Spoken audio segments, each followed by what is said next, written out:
Before I talk about stop loss placement, I'm going to tell you a rule that I use and I think you should also use too.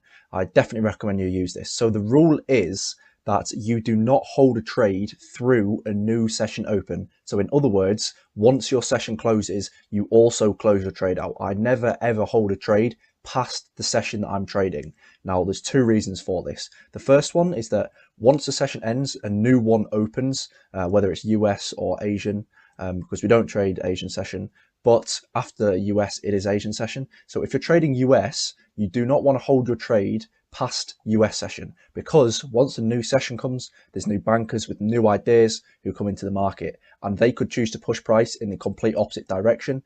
Also, what we'll often see in these sessions is a pullback of sorts, and then you will fall into kind of your profits will be drawn down.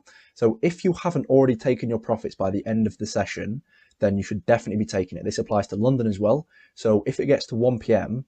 and you're in a trade that you took from London zones, you shouldn't be holding it into US, because US means different players in the market. They have different ideas, and the market is going to start to move differently.